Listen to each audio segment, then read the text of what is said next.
প্রতিজ্ঞা সিরিয়ালে আজকে আমরা ছুটির মুখ থেকে এমন একটা কথা শুনলাম যা শুনে কিন্তু হতবাক হয়ে গেলাম। কারণ ছুটি চাইছে ডিভোর্স, মুক্তি চাইছে। ছুটি বারবার কিন্তু বলছে আমাকে মুক্তি দাও, আমাকে মুক্তি দাও। তাহলে কি অভি তাকে মুক্তি দিয়ে দিল? কি হলো এর পরবর্তী মুহূর্তে, কেমন ভাবে কাটলো পুরো বিষয়টা আমরা পুঙ্খানুপুঙ্খ আলোচনা করতে চলেছি। তো আজকের পরে প্রাথমিক মুহূর্তে দেখতে পাচ্ছিলাম, আগের দিনও সেই দেখেছিলাম শেষের পর্বের দিকে, যে ছুটি এবং অভির মধ্যে কিন্তু প্রচন্ড মান অভিমানের ঝগড়া ঝামেলা ব্যস্ত হয়ে রয়েছে। বারবার কিন্তু ছুটি বলছে যে তুমি আমাকে মুক্তি দিয়ে দাও, তুমি আমাকে মুক্তি দাও। এরকম করে প্রতিনিয়ত তুমি একটা খারাপ মানুষ, তোমার খারাপ মানুষের সঙ্গে আমি থাকতে পাবো না। একটা কন্ট্রাক্টে সই করেছি বলে, একটা চুক্তিতে সই করেছি বলে, আমি তো মানুষ, দুটো মানুষই তো চুক্তিতে সই করে। তাহলে কেন তুমি আমাকে এত বেশি করে, কেন উকিল বাবু আপনি আমাকে এত বেশি করে আটকে রাখার চেষ্টা করছেন, কেন এরকমটা করছেন? কিন্তু এদিক থেকে ওই বলতে লাগে না, আমি কোনোভাবে মানতে চাই না। আমি মানতে চাই, আমি বলতে চাই যে একটা মানুষ যখন বাড়ির বাইরে চলে যায় তখন সে সে মানে এই আজ থেকে আর ওয়ার্ক ফ্রম হোম নয়, আজ থেকে তোমাকে অফিসে যেতে হবে। যেভাবে আমাদের কন্ট্রাক্টে সই হয়েছিল সেইভাবেই তোমাকে করতে হবে। কোনোভাবেই আমি কোনো কথা আমি আপনাকে শুনতে চাই না, আপনার কোনো কথা আমি মানতে চাই না। জাস্ট ওয়ার্ক ফ্রম হোম আর করতে পারবে না তুমি। আর কিন্তু আপনি ওয়ার্ক ফ্রম হোম করতে পারবেন না। আপনার যখন ইচ্ছে হবে যখন বাড়ি থেকে বেরিয়ে যাবেন, যখন ইচ্ছে হবে তখন চলে যাবেন, এরকমটা করা যাবে না। আর অ্যাটলিস্ট যখন বাড়ি থেকে বেরিয়ে গেছেন ফোনটা তো অ্যাটলিস্ট নিয়ে যেতে হয়। আরে বাড়িতে যারা অপেক্ষা করছে তাদের কতটা কষ্ট হয়, কতটা যন্ত্রণা হয় সেটা আপনি জানেন না? তখন ছুটি বলতে লাগে, ও আচ্ছা আচ্ছা আচ্ছা আচ্ছা বুঝতে পেরেছি, আপনি তাহলে আমার জন্য অপেক্ষা করেছিলেন তাই না? তখন অভি বলতে লাগে, না কোনো অপেক্ষা করিনি। আমি অপেক্ষা করবো কেন? অপেক্ষা করার কি আর লোক নেই বাড়িতে? তো সেক্ষেত্রে আমি আপনাকে একটা পরিষ্কার কথা বলতে চাই, যে বাড়ি থেকে বেরিয়ে গেছে, যে আসতে দেরি করছে তার দায়িত্ব সে বাড়িতে পৌঁছাবে কখন, কোথায় গিয়েছে না গিয়েছে পুরো বিষয়টা খুলে বলা। এদিকে তখন দেখতে পাচ্ছি ছুটি অবাক দৃষ্টিতে নির্বাক চলচ্চিত্রের মতো শুধু বারবার শুধু অভিকে বারংবার বিভিন্ন রকমের দোষারোপ করতে ব্যস্ত হয়ে রয়েছে। আর অভিও কিন্তু বিভিন্ন রকমের ঝগড়া ঝামেলার মধ্যে ব্যস্ত হয়ে রয়েছে। তারপর ওই বলতে লাগে, আমি আর কোনো কথা শুনতে চাই না, কোনো কথা মানতে চাই না, ব্যাস ব্যাস আপনাকে আমি মুক্তি দেবো না, মুক্তি আমি দেবো না আপনাকে। আপনি মুক্তি চাইছেন তো, মুক্তি দেবো না। আগামী 1 বছরের জন্য আপনি কোনো মুক্তি পাবেন না। আপনাকে যেভাবে কন্ট্রাক্টে সই করেছিলেন সেইভাবে আপনাকে কাজটা করতে হবে। এই বলে কিন্তু অভি একদম দরজা খুলে হুট করে বাইরে বেরিয়ে যায়। আর তখনই কিন্তু ছুটি চিৎকার করতে শুরু করে দেয়, না এই মানুষটা বড্ড খারাপ মানুষ, বড্ড খারাপ মানুষ। এর পরবর্তী মুহূর্তেই আমরা দেখতে পাচ্ছি ইন্দ্র বাড়ির মধ্যে কিন্তু একদম মনের খুশিতে, মানে মনের আনন্দের মধ্যে কিন্তু সে স্নান করে এসছে এবং সে গান বলতে ব্যস্ত হয়ে রয়েছে। এমন সময় একটা দরজার কলিং বেল বেজে ওঠে। তখন ইন্দ্র একেবারে নাচতে নাচতে সেই টাওয়েল পরা অবস্থাতে কিন্তু দরজাটা খুলে দেয়। আর দরজাটা খুলেই দেখে সেখানে কিন্তু রমা কাঞ্চিলাল এসে হাজির। আর তাকে দেখে কিন্তু সে অবাক হয়ে যাচ্ছে, আবার একদিক থেকে আনন্দিত হচ্ছে। সে একদম লজ্জায় পড়ে যায়, তাড়াতাড়ি করে দরজাটা বন্ধ করে পরবর্তী মুহূর্তে আবার শার্ট প্যান্টটা পরে নিয়ে আবার কিন্তু তার সামনে চলে আসে। তখন রমা তার মুখের দিকে তাকিয়ে অবাক দৃষ্টিতে তুই হাসছে। আর ইন্দ্র বলতে লাগে, তুমি এরকম করে চলে এসছো কেন? আমার বাড়িওয়ালাটা খুব দজ্জাল মেয়ে, খুব দজ্জাল আমার বাড়িওয়ালাটা। যদি দেখে একবার যে আমার বাড়িতে কোনো মেয়ে এসে, তাহলে আমার ঘাট ধাক্কা দিয়ে আমার বাড়ি থেকে নামিয়ে দেবে। তখন আমি কোথায় থাকবো? রমা তখন বলতে লাগে, কোথায় থাকবে আবার? আমার বাড়িতে থাকবে, আমার বড় একটা বাড়ি রয়েছে। তখন তাড়াতাড়ি করে কিন্তু ইন্দ্র তাকে টেনে নিয়ে ঘরের মধ্যে চলে যায়। আর ঘরের মধ্যে গিয়ে দেখে ইন্দ্র তার হাতটা ধরে রয়েছে। তখন সেখানে রমা বলতে লাগে, তুমি আমার সারা জীবন এরকম করে হাতটাকে শক্ত করে চেপে ধরে রাখবে তো? তখন ইন্দ্র বলতে লাগে, হ্যাঁ অবশ্যই অবশ্যই অবশ্যই আমি হাতটাকে শক্ত করে ধরে রাখবো। এরকম করে দুজনের মধ্যে কথোপকথন চলছে, দুজনের মধ্যে একটা সুন্দর রোমান্টিক কথা চলছে। এমন সময় কিন্তু দরজার কলিং বেলটা আবার বেজে ওঠে। তখন দুজনা একেবারে অবাক হয়ে যাচ্ছে যে কি আসলো। ইন্দ্র মনে করতে লাগে বাড়িওয়ালা এসছে, এদিকে সবাই মিলে কিন্তু একেবারে নাজাল হয়ে যাচ্ছে। তখন মানে রমাকে একটুখানি ওই সোফার পেছনে নামিয়ে দিয়ে আর কি বসিয়ে দিয়ে সেখানে একটু আড়াল করে দিয়ে সে সামনে গিয়ে দরজাটা খোলে। দরজাটা খোলার পরবর্তী মুহূর্তে দেখা যাচ্ছে সেখানে আনন্দ এসে হাজির।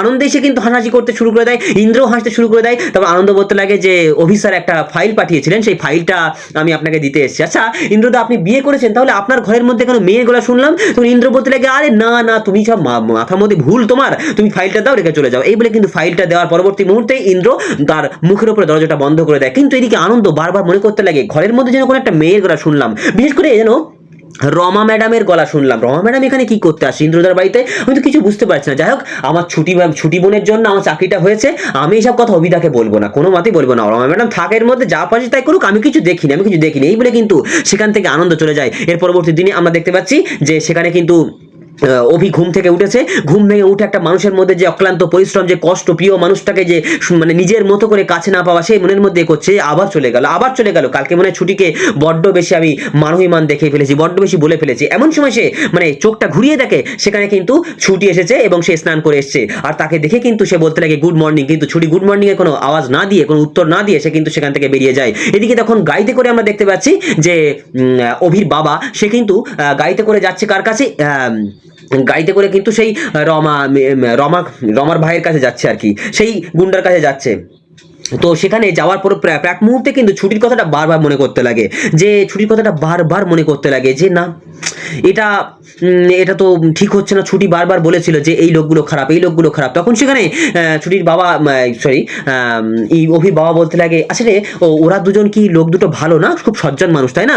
তখন সেখানে ওই যে লোকটা নিয়ে যাচ্ছিল সেই লোকটা মনে মনে ভাবতে লাগে এ আবার সন্দেহ করছে কেন, এ আবার সন্দেহ করছে কেন, আমি তো কিছু বুঝতে পারছি না। এইদিকে তখন দেখতে পাচ্ছি যে ওইদিকে অপরপাকে কিন্তু সেই একটা লোককে কিন্তু একদম ভয় দেখাচ্ছে, প্রচন্ড ভয় দেখাচ্ছে। রমার ভাই প্রচন্ড ভয় দেখাচ্ছে আর বলতে লাগে রুদ্র কাঞ্চিলাল প্রচন্ড ভয় দেখাচ্ছে, এতক্ষণ নামটা মনে পড়ছিল না। তো রুদ্র ভয় দেখাচ্ছে আর এলিকে এই লোকটা বলতে লাগে আমার মানে বাচ্চা কাচ্চা রয়েছে, আমার সংসার রয়েছে, আমাকে মারবেন না, আমাকে মারবেন না। এমন সময় সেখানে কি কিন্তু হাজির হয়েছে কার, অভির বাবা। অভির বাবা গিয়ে বলতে লাগে আমি আপনার কাছে এসেছি। তখন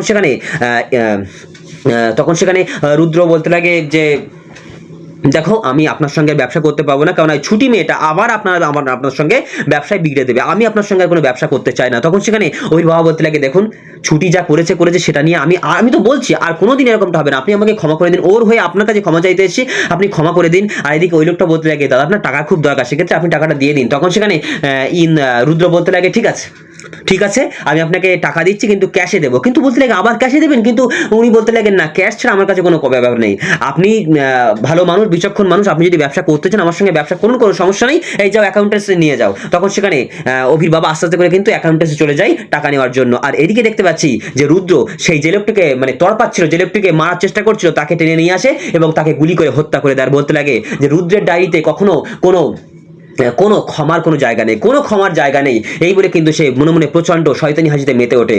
অন্যদিকে দেখতে পাচ্ছি সকালবেলা শিখা দাঁড়িয়ে রয়েছে এবং তার সঙ্গে কিন্তু দাঁড়িয়ে রয়েছে ছুটি, এবং তারা দুজনে কিন্তু কিচেনে মানে চা করতে ব্যস্ত রয়েছে। বলতে লাগে ছুটি বলতে লাগে এই শিখা তুমি ওই চায়ের কৌটোটা পেরে দাও তো, কিন্তু শিখা কোনো মতেই কিন্তু চায়ের কৌটোটা পারতে পারছে না, অনেকটা উঁচুতে রয়েছে। এদিকে ছুটি চলে গেছে, ছুটি গিয়ে কিন্তু সেই চায়ের কৌটোটা কোনো মতে পারতে পারছে না। এমন সময় সেখানে দেখতে পাচ্ছি যে অভি চলে এসছে আর এখানে শিখা বলতে লাগে দাদা তুই চায়ের কোটা পেয়ে দে না একটুখানি। তখন সেখানে ছুরি বলতে লাগে আরে চায়ের কোটা পাওয়ার কোনো দরকার নেই, কারো সাহায্য নেওয়ার কোনো প্রয়োজন নেই। তখন সেখানে অভি চুপ করে দাঁড়িয়ে থাকে আর এদের এই কথোপকথন, এদের এই বাগবাগদানের মধ্যে কিন্তু ঠাম্মি সেখান থেকে পুরো বিষয়টা পর্যবেক্ষণ করছে।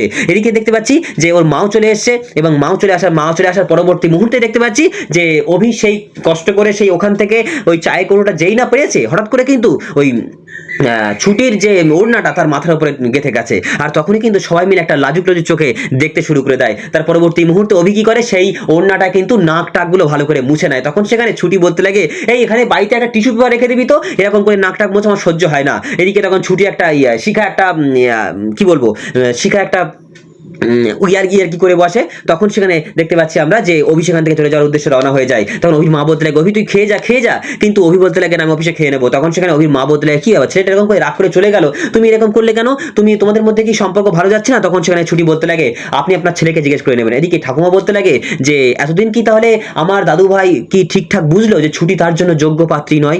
সে কি ঠিকঠাক বুঝতে পারছে? আমাকে দেখতে হবে বিষয়টা। অন্যদিকে দেখতে পাচ্ছি অফিসের মধ্যে অভি বসে রয়েছে, ইন্দ্র সামনে বসে রয়েছে এবং অভি ইন্দ্রকে বলছে যে এই জোড়া খুনের মামলাটা কিন্তু কোনো মতে সলভ হচ্ছে না, কোনো মতে কে যে খুন করলো কিন্তু সে বোঝা যাচ্ছে না। এমন সময় সেখানে আনন্দ চলে আসে একটা বরণডালা সাজিয়ে নিয়ে এবং বলতে লাগে যে আজকে একটা মানে অনেকদিন পরে একটা অতিথি আসছে, যে অদেখা অতিথি মাঝে মাঝে গায়েব হয়ে যায়, তাকে একটু বরণ করে নিতে হবে না? এই বলে কিন্তু বরণ করে নাই। আর আনন্দকে বলতে লাগে এই গালে যে শব্দটা কোথায় লুলু দিতে হয় সেটা দাও। তখন সেই আনন্দ বিভিন্ন রকম ভাবে লুলু দিতে শুরু করে দেয়। আর তার পরবর্তী মুহূর্তে বলতে লাগে অপমান করা তো অনেকটা শেষ হয়েছে। ছুটি বলতে লাগে এবার আমাকে কি করতে হবে? তখন অভি বলতে লাগে কি করতে হবে মানে এর পরবর্তী মুহূর্তে প্রত্যেক দিন অন্তত সপ্তাহে 5 দিন কিন্তু অফিসে আসতে হবে। এর পরবর্তীতে আমরা দেখতে পাচ্ছি যে সেখানে খাওয়া দাওয়ার একটা লাঞ্চ শেষ হয়ে গেছে।